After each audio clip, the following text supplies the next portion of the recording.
So by this is Kaushik later అందరూ. So guys తమిళ వస్తే అర్థమయ్యే ఉంటుంది ఏ టాపిక్ మేము మాట్లాడుతున్నాం అని చెప్పేసి. ఈరోజు మొత్తం ఆర్మ్స్ వర్క్ అవుట్ అనమాట. సో మన ఆర్మ్స్ కూడా చాలా వీక్ ఉంటాయి. సో ఎట్లా వీక్, ఏం చేస్తే స్ట్రాంగ్ అవుతుంది, మీకు అంతా ఎక్స్ప్లెయిన్ చేసుకుంటే వర్కౌట్ అయితే కంప్లీట్ చేసేసుకుందాం మనం అయితే. సో బైసెప్ అండ్ ట్రైసెప్ రెండు, అట్లనే రెండు వీక్ మజిల్స్ ఏమన్నా ట్రైన్ చేద్దాం.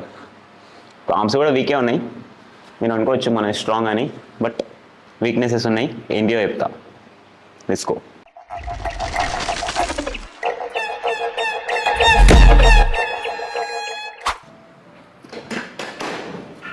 చెప్పిన మన ఫస్ట్ వేరియేషన్ వచ్చేసి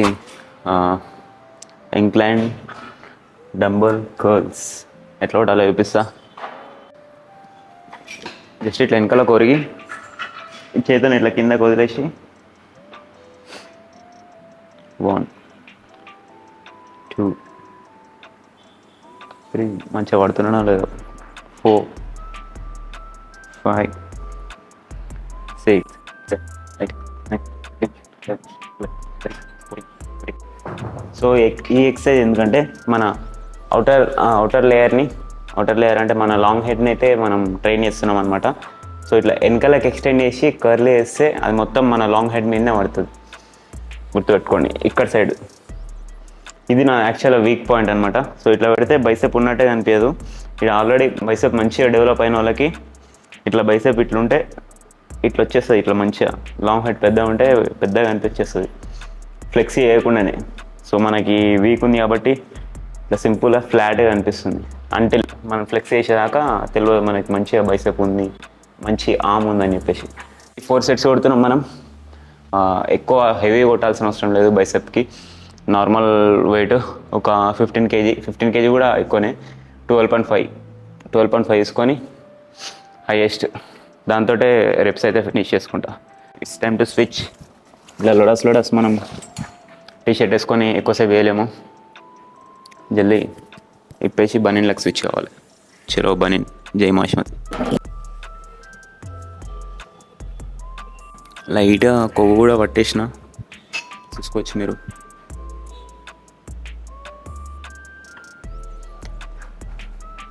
కామెంట్ చేయండి బాడీ కండిషన్ ఎట్లుందో.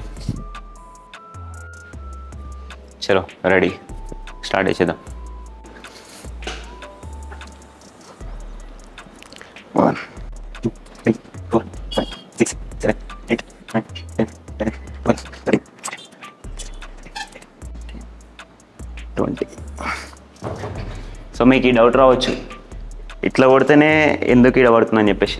సో ఒకటి గుర్తుపెట్టుకోండి, ఇట్లా స్ట్రైట్గా ఉంటే దీన్ని ఎక్స్టెన్షన్ అంటారు, ఇట్లా వెనకాల పోతే హైపర్ ఎక్స్టెన్షన్ అంటారు. సో ఇట్లా స్ట్రైట్ ఉన్నాయి అనుకోండి ఎక్స్టెన్షన్, ఇది చేతుల్ని వెనకాల పోతే హైపర్ ఎక్స్టెన్షన్. అర్థమైందా? హైపర్ ఎక్స్టెండ్ చేసి బైసెప్ కర్ల్ వేస్తే స్పెషల్లీ లాంగ్ హెడ్ మీదనే పడుతుంది. ఈ దాన్ని మైనస్ చేసుకొని షార్ట్ హెడ్ మీద అస్సలు మనకి పడదు అన్నట్టు వెయిట్.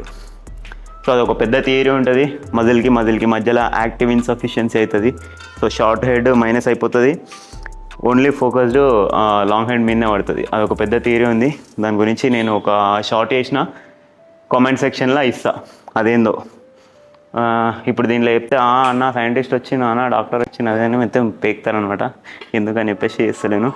ఇంకోటి బాగా దమ్దమ్ అయ్యేది ఏంటంటే, నాకు షూట్ చేసుకుంటే వేస్తే నాకు అస్సలు వర్కౌట్ చేసినట్టే అనిపించదు, అంత పిచ్చిలు వేస్తుంది మొత్తం. వీడియో ఎట్లా వస్తుంది బొంగు అదే ఉంటుంది నాకు మొత్తం, అస్సలు నచ్చదు. జల్దీ మన ఛానల్ గట్టిగా హిట్ అయితే ఒక వీడియోగ్రాఫర్ని హైర్ చేసుకొని నా వర్కౌట్ నేను మంచిగా చేస్తుంటే వాడు మంచిగా షూట్ చేసుకుంటా మనం వీడియో మంచిగా తీస్తాడు. జల్దీ మన ఛానల్ హిట్ అయితే చేసేద్దాం, ఖచ్చితంగా హైర్ చేసుకుందాం వీడియోగ్రాఫర్ని. అందుకని మీరు ఏం చేయాలంటే ఒక లైక్ ఒక కామెంట్ మింగితే అయిపోతుంది, మీ పని మీరు చేసినట్టే. సో గైస్ మన సెకండ్ వర్కౌట్ వచ్చేసి ప్రీచర్ కర్ల్స్ అనమాట. ఈ ఎక్సర్సైజ్ వచ్చేసి మన షార్ట్ హెడ్ అనిపిస్తుంది కదా గుడ్డు. సో ఈ గుడ్డుని టార్గెట్ వేస్తాయి. నాకు ఆల్రెడీ మంచిగా ఉంది, బట్ అదాన్ని అట్నే కాపాడుకోనికి వర్కౌట్ చేస్తూనే ఉండాలి. So preacher curls short head కోసం.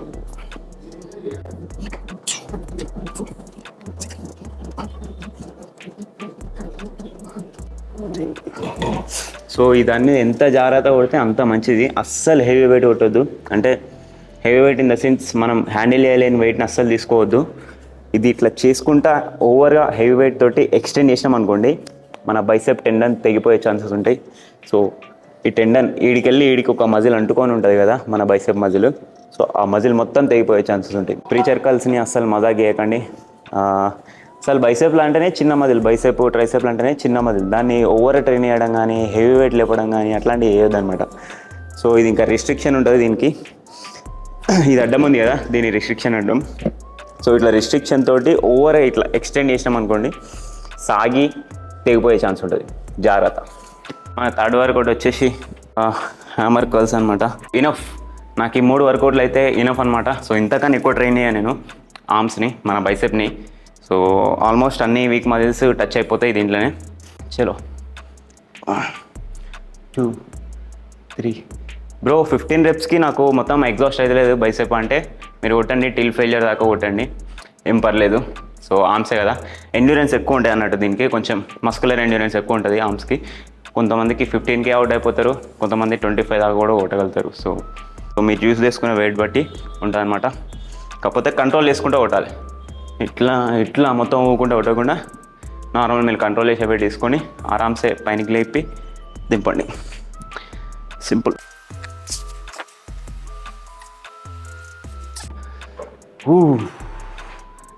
పంపు అనిపిస్తుందా?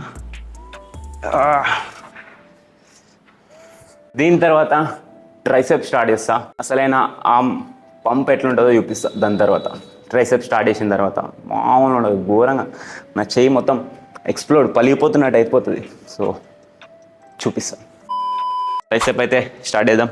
మన ఫస్ట్ వేరియేషన్ వచ్చేసి ట్రైసెప్ ప్రెస్ డౌన్ అనమాట. Just as simple as that. కిందికి పైనకి ఎక్స్టెండ్ చేయాలి, ఫ్లెక్షన్ అంతా మీకు వద్దు కానీ సోది. సో కిందకి ఇట్లా మెల్ల తీసుకోయి మెల్ల పైన తీసుకురావాలి. చెప్పిన వెయిట్ని కంట్రోల్ చేసుకోవాలి, తక్కువ వెయిటే తీసుకున్నా.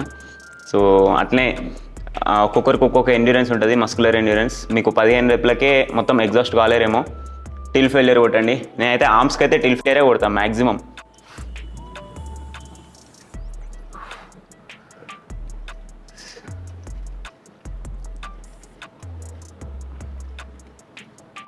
హలో పిల్లలు, మన ట్రైసెప్లా సెకండ్ వేరియేషన్ ట్రైసెప్ ఎక్స్టెన్షన్ అనమాట. సో ఇది నాకు నెక్స్ట్ లెవెల్లో పడుతుంది. ఓవర్ హెడ్ ఎక్స్టెన్షన్ రాడ్ తోటి చేస్తున్నాం. సో చూసుకోవచ్చు మీరు.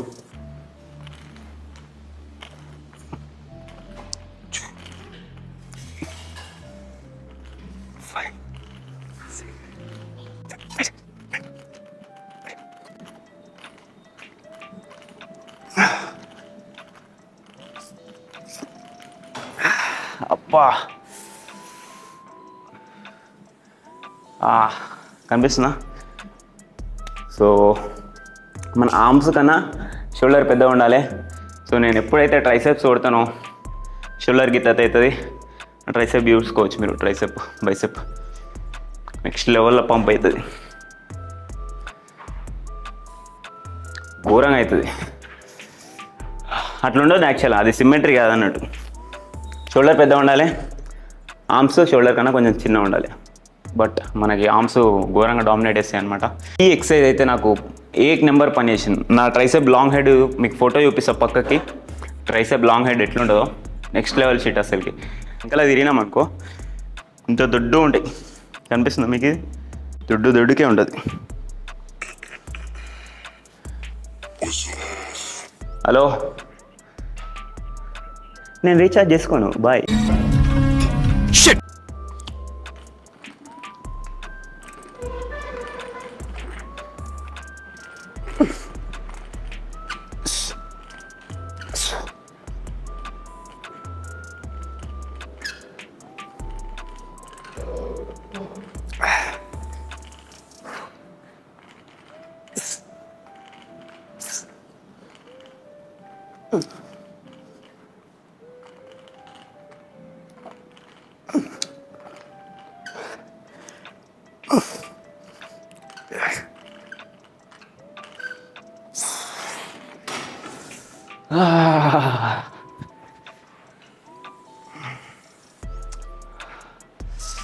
సో మీరే చెప్పండి, యాస్థెటిక్ ఉందా లేదా?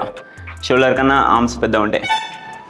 ఏం చేస్తాం? అది ఫస్ట్లో నాకు ట్రైసెప్ అంటే అస్సలు ఇష్టం ఉండపో, కానీ ఎప్పుడైతే ఇది గమనించినానో అంటే బైసెప్ కనిపిస్తుండేది, నాకు పీక్ కనిపిస్తుండేది, కింద ఇది ఉంది చూసిన ఈ లైన్ కనబడపోయేది. చలో అప్పటి నుండి ఇక మొత్తం ఫోకస్ చేసిన ట్రైసెప్ నెక్స్ట్ లెవెల్ అయిపోయింది. ఇంకా అది మొత్తం అన్నిటినీ డామినేట్ చేసేస్తుంది ఇప్పుడు ఇది. ఒక్కసారి ఇట్లా స్టేజ్ ముంగడ పోయి ఫ్రంట్ డబుల్ బైసెప్ పెట్టినామా గేమ్ ఓవర్. చలో పిల్లలు, ట్రైసెప్లో మనం లాస్ట్ వేరియేషన్ వచ్చేసి బిహైండ్ బ్యాక్ పుషప్స్ అనమాట ఇవి. సో ఇది కొంచెం ఓల్డ్ స్కూలు. బిహైండ్ బ్యాక్ ఏ మూమెంట్ చేసినా కానీ అది ఇంజురీకి ఎక్కువ ప్రోన్ చేస్తుంది అన్నట్టు, ఇంజురీ అయ్యే ఛాన్సెస్ ఎక్కువ ఉంటాయి. బట్ ఈ ఎక్సర్సైజ్ అయితే నాకు చాలా మంచిగా పని చేసింది, నాకు ఎట్లాంటి ఇంజురీ అయితే రాలేదు. నేనైతే మీకు సజెస్ట్ చేయ, బట్ కానీ చెప్తున్నా ఇదైతే నాకు మంచిగా పని చేసింది. అండ్ మనం బాడీ వెయిట్నే యూజ్ చేస్తాం కాబట్టి అంత ఇంజురీస్ కూడా కాదు. సో సెట్కి 25 అట్లా కొడతా, 25-30 అట్లా కొడతా, ఘోరం ట్రైసెప్ పగిలిపోతుంది. ఇంకా సో జస్ట్ బాడీ వెయిట్నే యూజ్ చేసుకుంటాం వితౌట్. కొందరు ఏం చేస్తారంటే ఇక్కడ కుర్చీ మీద కాళ్ళు పెట్టి మీద వెయిట్స్ పెట్టుకొని కొడుతూ ఉంటారు అనమాట. సో ఈ బొక్కకి కలిపి ఒక లిగమెంట్ ఉంటుంది, ఆ లిగమెంట్లు తెగిపోయే ఛాన్స్ ఉంటుంది అన్నట్టు. సో ఇట్లాంటివి వేస్తుంటే సో ఓవర్ హెవీ వెయిట్ వేసుకొని ఎక్స్టెన్షన్ చేసినా కానీ ఇంజురీ అయ్యే ఛాన్సెస్ ఉంటాయి. ఎల్బో దగ్గర ఎల్బో ఇంజురీలు చాలా సెన్సిటివ్ ఉంటాయి ఎల్బోలు. సో అవి ఇంజురీ అవుతాయి. సో ఏం చేసినా చూస్ చేయాలి.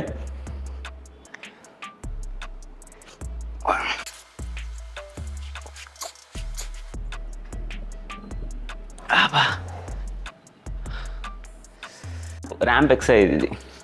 సో యాడ్ చేసుకోండి, కాకపోతే ఓన్లీ బాడీ వెయిటే కొట్టండి. వెయిట్లు కొట్టడం అట్లాంటివి చేసి ఇంజురీలు చేసుకోకండి. చలో గైస్, మన లాస్ట్ అండ్ ఫైనల్ వచ్చేసి ఫోర్ ఆర్మ్స్ అనమాట. సో దీంట్లో కూడా సుపినేటెడ్ ఈ గ్రిప్ తోటి టిల్ ఫెయిల్యూర్ వేస్తా, ఈ గ్రిప్ తోటి టిల్ ఫెయిల్యూర్ వేస్తా, 4 సెట్లు చేస్తా. సో ఫస్ట్ అయితే ప్రొనేటెడ్ గ్రిప్ తోటి టిల్ ఫెయిల్యూర్ వేద్దాం.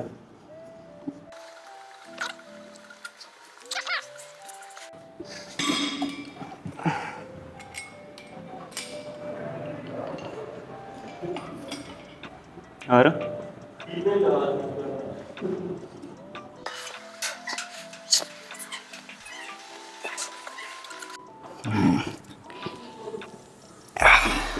అబ్బా, చలో ఇంతే. ఫోర్ ఆర్మ్కి ఇంకా వేరే సపరేట్ ఇంకేం చేయ. ఈ ఆర్మ్స్ కానీ బైసెప్ కానీ ట్రైసెప్ కానీ మస్తు రకాలు ఉంటాయి. మస్తు మంది సైంటిస్టులు మన జిమ్లలోనే మస్తు మంది సైంటిస్టులు ఉంటారు, మస్తు రకాలుగా కనిపెట్టారు. జస్ట్ మనం బేసిక్కి స్టిక్ అయి ఉంటాం. ఇంకా సపరేట్ ఆర్టిఫిషియల్ మొత్తం ఫ్యాన్సీ ఏం చేయము. జస్ట్ బేసిక్ షీట్ అంతా మన అంతా. సో చూసుకోవచ్చు. ఫోరం మన ఆర్మ్స్ తోటి పోల్చుకుంటే ఫోరం చాలా చిన్న ఉంటుంది. కానీ ఏం చేస్తాం, దీన్ని కూడా కొంచెం సైజ్ పెంచాలి. యాక్చువల్గా చాలా చిన్న ఉంటుంది ఫోరం.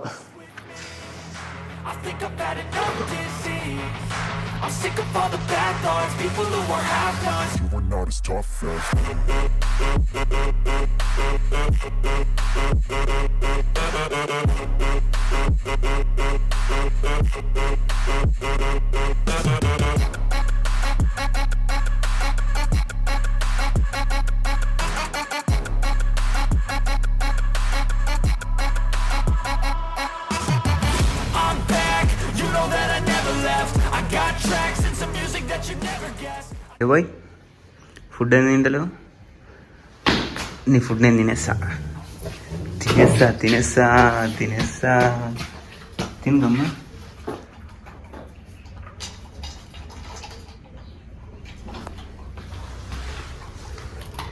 నేను తింటున్నాను, అంత భయమారా? సో గైస్, ఇప్పుడే ఇంటికి వచ్చిన చాకలి అవుతుంది. దానికన్నా ముందు మన ఫుటేజ్ అయితే దీంట్లోకి వేసుకొని వేసేస్తుంది. ఇప్పుడు ఇది స్టిల్ మనం ఇంకా ఫోన్లోనే ఎడిట్ చేస్తున్నాం. నాకు ఎందుకో ఫోన్ బాగా హ్యాండీ అయిపోయింది. అంటే దీంట్లో ఎడిట్ చేస్తేనే స్పీడ్ వేయడం కానీ మంచిగా అవన్నీ ఎడిట్ చేయడం కానీ ఫోన్లోనే బాగా అలవాటు అయిపోయింది.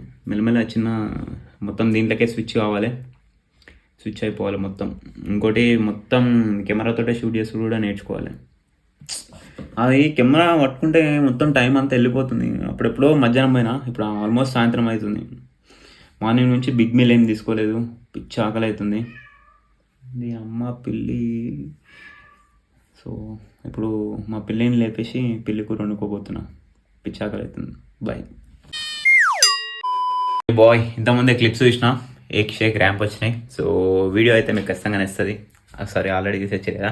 సో వీడియో నచ్చితే ఖచ్చితంగా లైక్ చేయండి, మీ ఫ్రెండ్స్ షేర్ చేయండి. ఇన్స్టాగ్రామ్లో ఫాలో ఉండే పక్క స్క్రీన్ వచ్చి ఫాలో అయిపోండి.